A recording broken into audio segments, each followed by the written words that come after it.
एक बार एक कथा आती है कि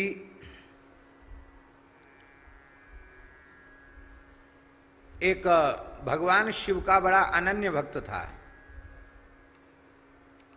इसका नाम घंटाकर्ण था। बड़ी भारी इसकी महिमा महाराज। ये भी भगवान शिव का बहुत ही अनन्य भक्त था घंटाकर्ण। इसने घंटाकर्ण यक्ष ने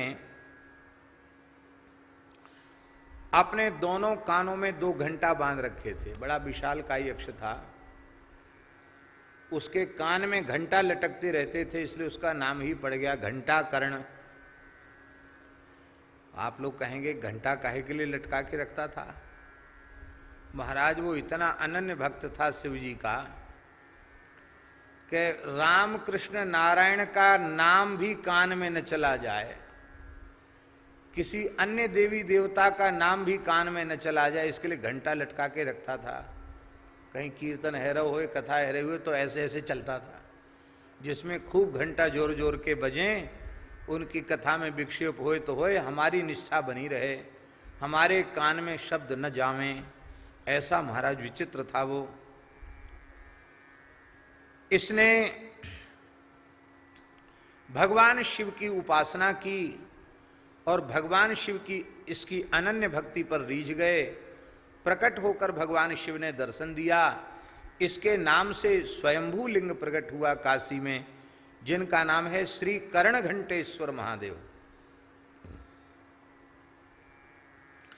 लेकिन भगवान शिव को दया आई कि इसको अपना पार्षद तो हमने बना लिया,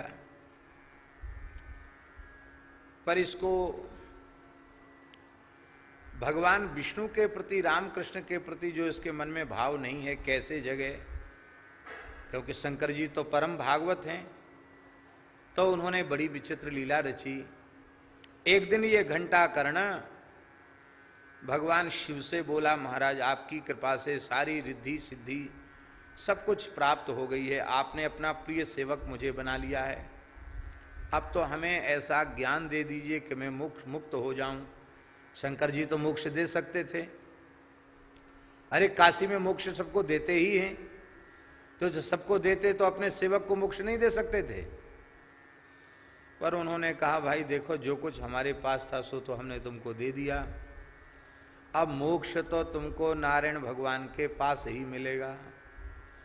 क्योंकि मेरी भक्ति करने वाला यदि भगवान नारायण का विरोधी है तो उसे नरक जाना पड़ेगा।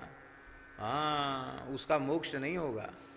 और नारायण का भक्त, रामकृष्ण का भक्त यदि मेरा विरोधी है तो भी उसे नरक में जाना पड़ेगा, उसका कल्याण नहीं होता। इसलिए तुम अपने दुराग्रह को छोड़ो, भगवान नारायण के पास जाकर याचना करो। तब ये घंटाकर्ण काशी से बद्रीनारायण गया और बद्रीनाथ मंदिर के परिसर में ही घंटाकर्ण देवता मंदिर में ही विराजमान है, मंदिर परिसर में ही विराजमान है। नारायण भगवान की स्तुति की। भगवान बद्रीनारायण ने प्रकट होकर दर्शन दिया और दर्शन दे करके कहा कि मेरा हृदय शिव है और मैं शिव का हृदय हूं, हैं? इसलिए हम में और शिव में भेद नहीं है। शिवस्य हृदयम विष्णु, विष्णोश्च हृदयम शिवः, ये उपदेश दिया।